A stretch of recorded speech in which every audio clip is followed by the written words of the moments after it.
Hey guys, Bugcat7 here. Okay, it is Wednesday, February 20th, 2019, and I want to thank you for visiting the Stonewall Research channel here on YouTube. Thank you very much, and I'd like to welcome and thank all my new subscribers for coming to the channel. A lot of them came over from Chuck's channel, CF Apps. You know, we're good friends. You know, we go back and forth about some stuff. You know, we talk, man. You know, we are open-minded people, and you know, this video really is a follow-up on my last video where I was having a little bit of fun with Trevor James Constable. They live in the sky beasts, and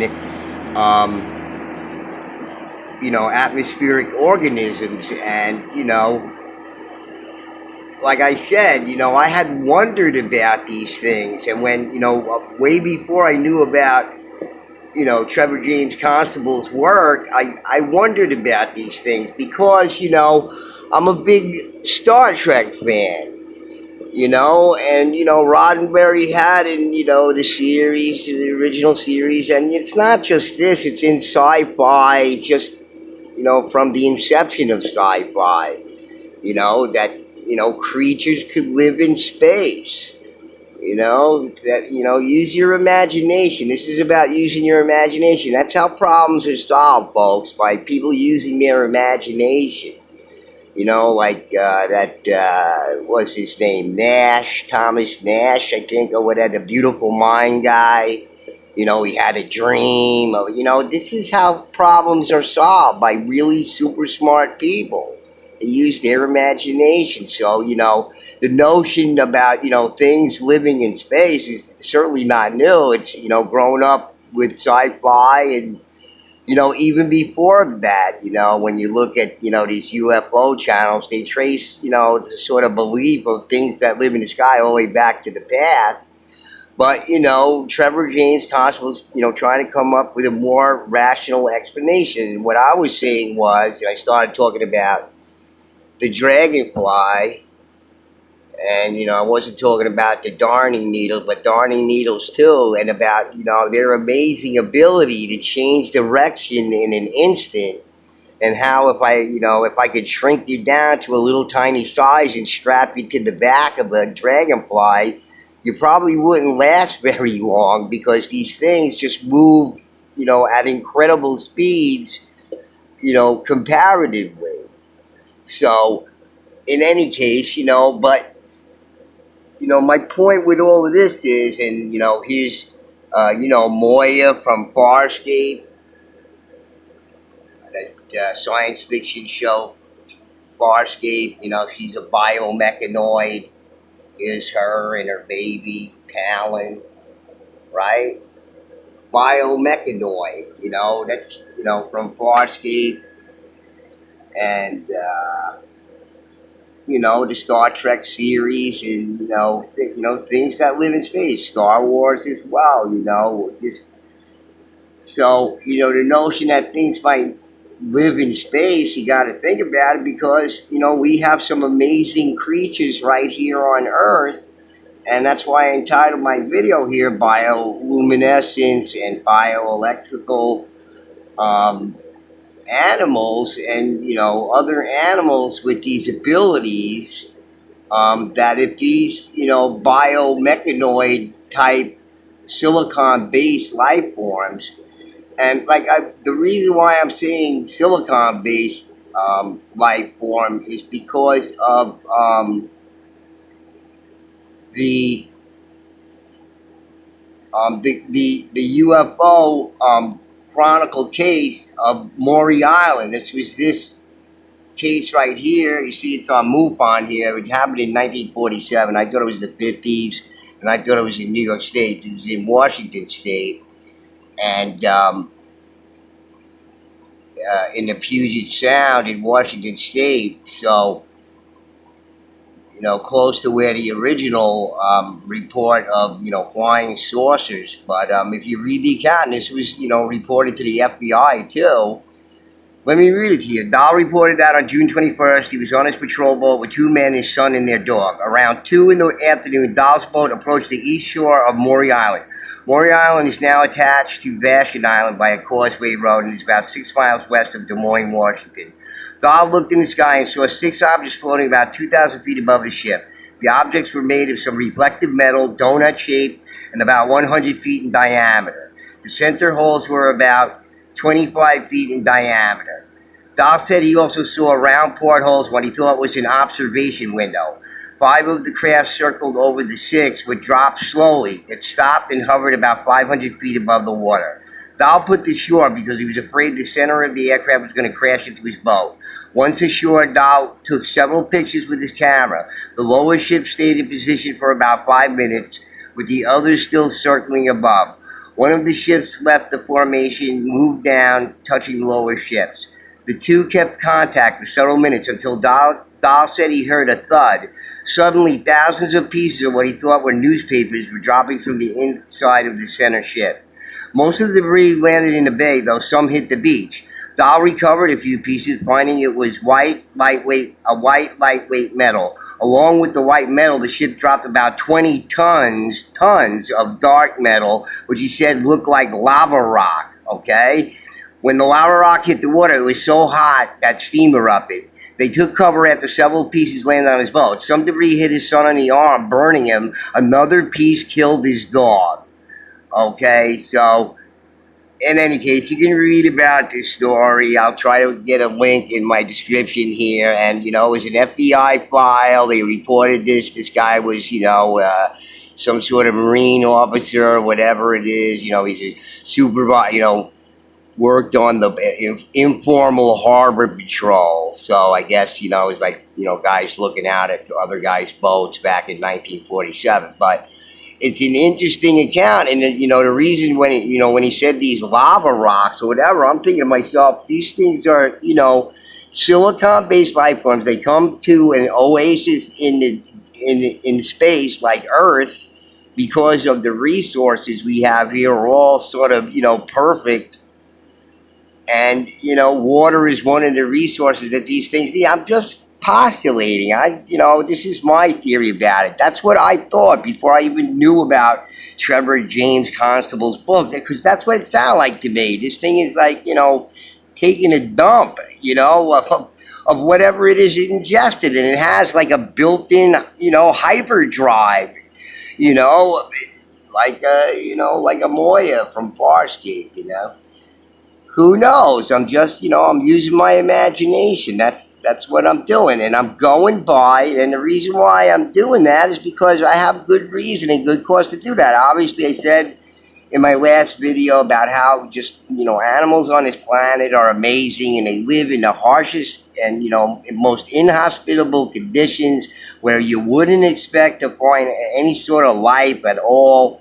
We got it here. So why not, you know, life living in space? And they don't have to come from anywhere else. They could have been born right here on Earth. That, you know, it could have been, you know, could have been, you know. So I'm just putting it out there, okay? And the reason why is because the animals have all of these amazing, you know, natural, you know, abilities, you know, whether physical abilities or in some cases, some things that, you know, science doesn't even understand. But, you know, certainly one is bioluminescence and, you know, all the things that are bioluminescence, you know. So, you know, that's highly unusual. So these things produce their own light. So why not something that lives in space producing its own light, okay, and being symmetrical, you know?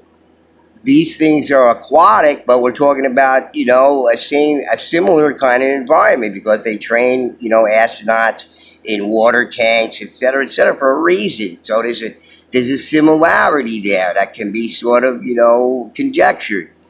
So I'm just saying, you know, these animals produce their bioluminescence.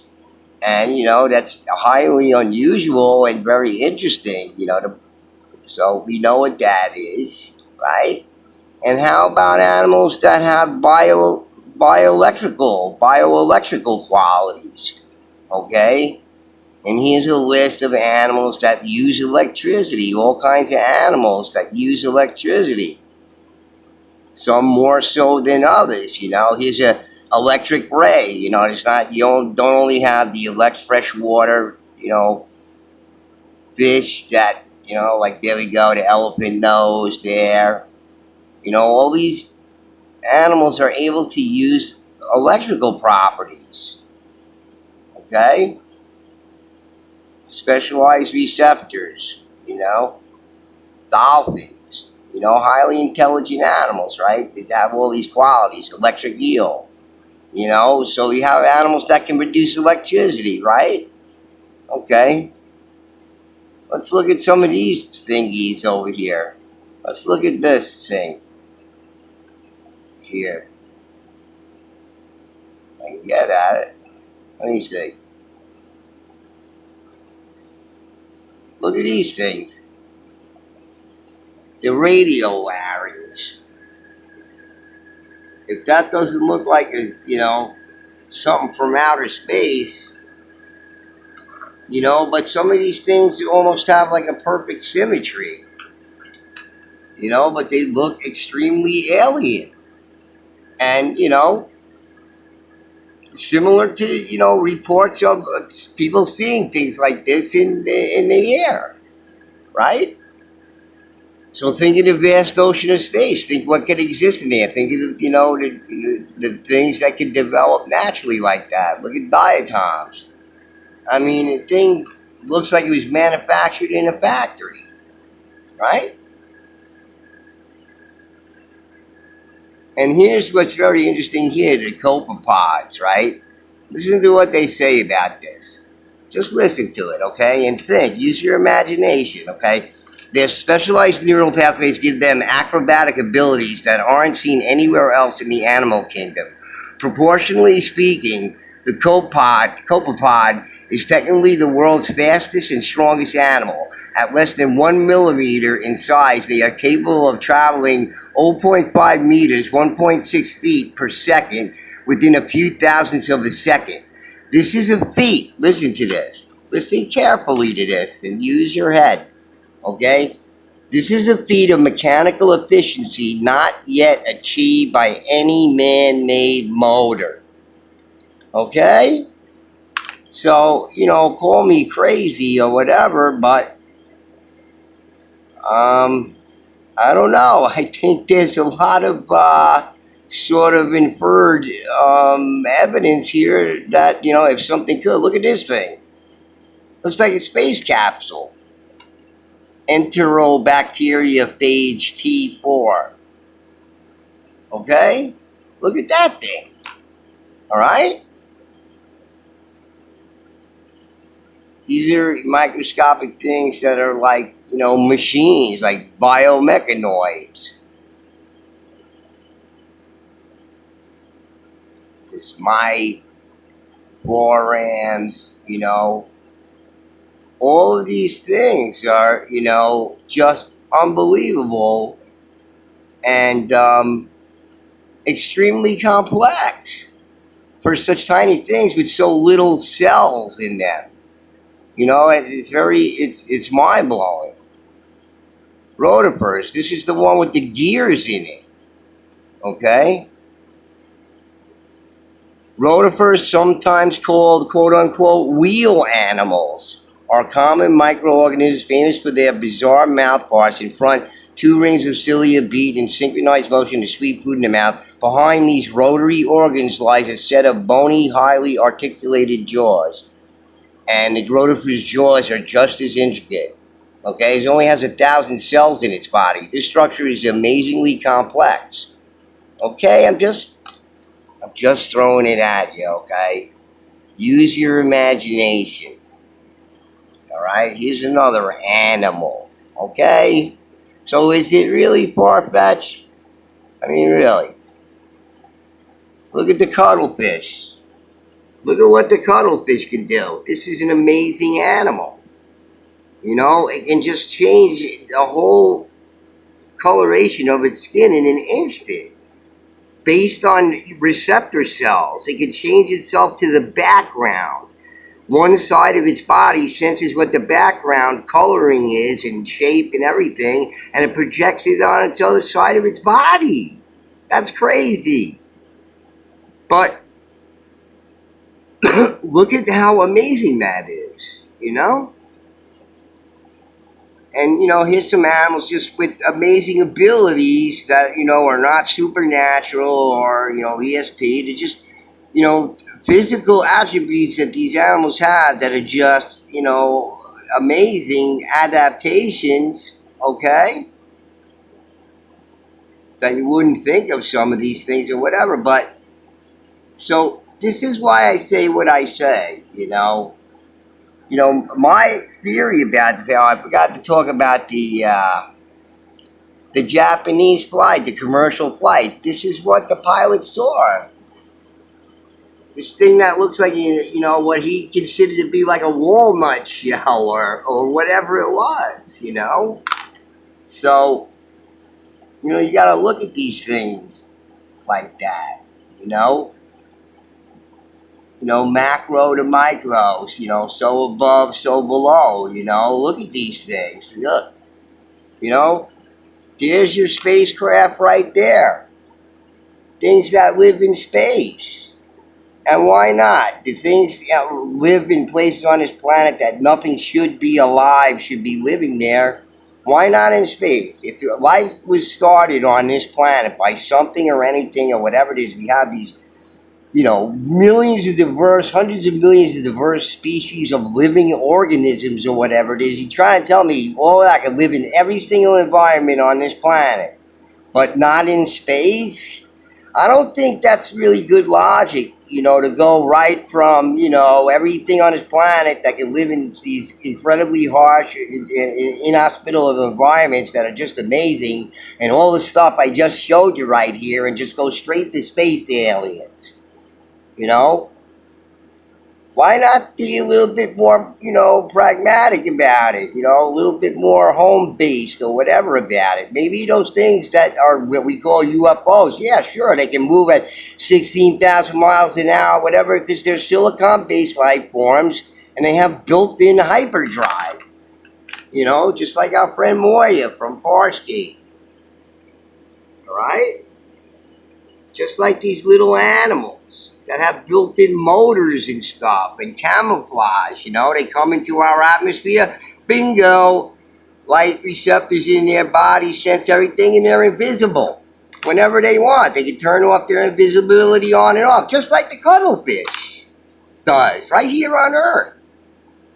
Look at this thing. Looks like an alien to me, right? But he lives right here.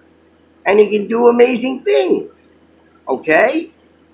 So why is it such a big deal that, you know, something lives in space? And as I said, from studying lots and lots of ufology from way back when I was a kid, and, you know, in the 70s, you know, the early 70s and stuff, you know, these things are just thought about, things that live in space or whatever. But, you know, you're not allowed to say it because the History Channel says they're little green men or big green men or gray men or big eyes or little eyes or whatever the heck it is, okay? I'm not saying that it is impossible too. It certainly could be. There's certainly non-human entities. Maybe they don't come from far up in space, but they do come from another dimension and they're evil. You know, but they're the things we got to worry about. These things are just like friendly creatures, you know. Maybe some of them are not. Maybe some's like a lion or a tiger, and others are like sheep or whatnot, you know. I mean, that makes sense to me, you know. And think about the vastness of space, and think about if it's really infinite and there's no limitations to the universe, like they say, and all that kind of stuff. Then there would never be too many, you know, would be plenty of room for all of these things to live at these oases like Earth. So when they get tired of hanging around here, they employ their hyperdrive, just like Moya here, or the light drive, or whatever it is, you know, their warp drive, and they're out of here. And they're off to the next oasis. I bet you all of these creatures know, you know, they know where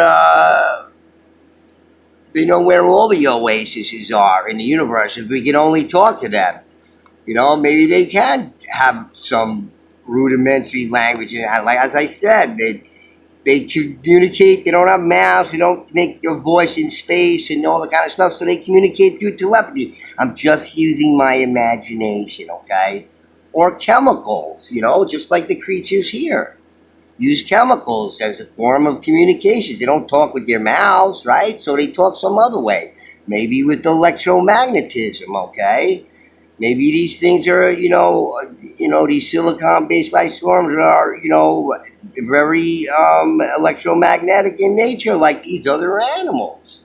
These bioelectric animals and bioluminescent animals, combine all of these into one. Take them all together, okay? All of it, and put them all together and make one, creature out of it.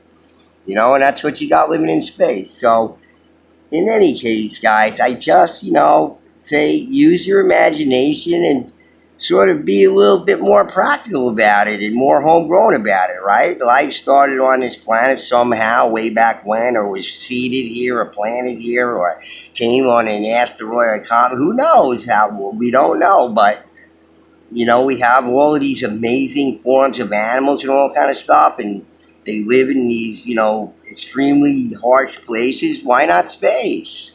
Why not? Okay? So, I'm just saying, and that's what this guy, Trevor James Constable, more or less put forth. Whether they come from Etheria and all this kind of stuff, I don't necessarily believe that. I just believe that these things are homegrown. Maybe they are born here. Maybe they're like salmon. Maybe they have to come back to the water here to be born, to have their offspring or lay their eggs, and then they go back into space. I don't know. I'm just using my imagination. That's it. All right? Is it okay for me to use my imagination and hypothesize and have my own theories? Can just the mainstream can have that, or the mainstream ufologist or whatever, just this History Channel and cost it just them, that they can only have their opinion, but you can't have mine? So, look, man, I'm just saying to my viewers and, subscribers here, and people are going to view the video, think about it. Think about the possibilities. Maybe they're miscategorizing these things. Maybe most of them, maybe some of them are crap from another planet somewhere or something like that. Maybe. I don't know. There seems to be evidence of that with all the reports. But the things that these guys postulate, because you also have another weird connection between UFOs and Bigfoot, and talk about telepathy. People who are Bigfoot, people who are into that, say, there's some connection there between UFOs and Bigfoot. I've heard it on Coast to Coast. They have some guy come on there, or a few people talk about it. I think they even asked David Paulides about it. He said he didn't know anything about it, but he said maybe. He's another guy who thinks about the possibilities, and that's the way you have to think, that's how you brainstorm, you keep your mind open to the possibilities, That's what that beautiful mind guy did, that Nash guy, right?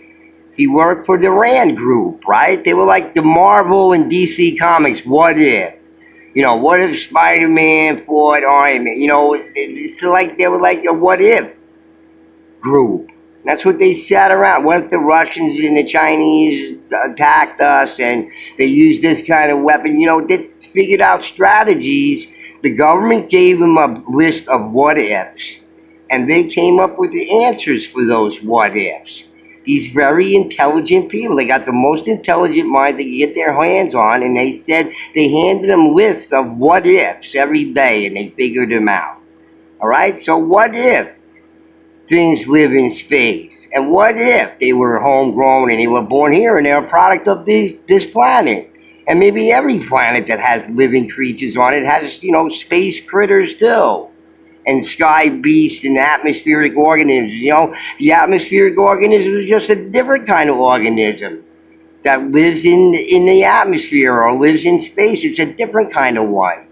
It can't be seen with the naked eye. And, like I'm back to my cuttlefish friend again, right? The cuttlefish. Think about this amazing creature here. Imagine if he was a UFO or he was a silicon-based life form and he could be in space.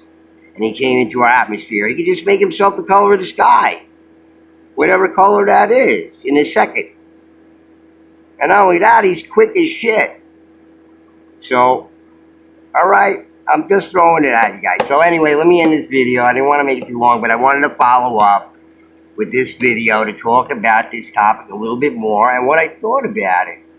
You know, and like I said about the Japanese pilot, you know, they saw these two things came around the aircraft, and they were starting and stopping right in front of his plane. This is, you know, this is a commercial jetliner. Of course, he couldn't fly again after that. They took him away from his job. They're like, you know, you cuckoo, man. But, you know, the guy seemed like an extremely credible witness. And as I said, I think it was corroborated by another commercial airline. And, you know, these two things came around. They were going around the aircraft, round and around in circles or whatever. He said they had turrets and, you know, what they call turrets and what they call glass just could be part of this organism. You know, it looks very mechanical. That's all. It's alive, but it looks very mechanical. Okay? You know, do you understand that concept here? Okay? It's a living thing, right? But it looks very mechanical. You know, some of these things don't, but those are the blob things that they see in space, you know? And these other weird things. People see stuff like this that look like jellyfish and whatnot, you know, with the ufology, you know, scene, right? So, in any case, guys, I'll end the video there, but I just want to follow up my last video, off topic, but, you know, I'm just having a little fun, man. You know, this is what I think. I'm in the minority here. Everybody, you know, most people are with the History Channel and Carl Sagan and all this kind of other stuff, and I'm not saying that that's not possible. It certainly is, okay? But I kind of like mine better. You know, I kind of like this better, but, you know, maybe there's both. You know, you got craft. I mean, that's what Constable believed. He believed about these ethereal ones and the hard shell ones were, you know, they were different. You know, but they coexisted in the atmosphere and in space or whatever. So, in any case, guys, let me end it here. All right. So I just want to bring that to you. Birdcat7. Hope you enjoyed the video. Signing out. Till the next time, guys. Peace.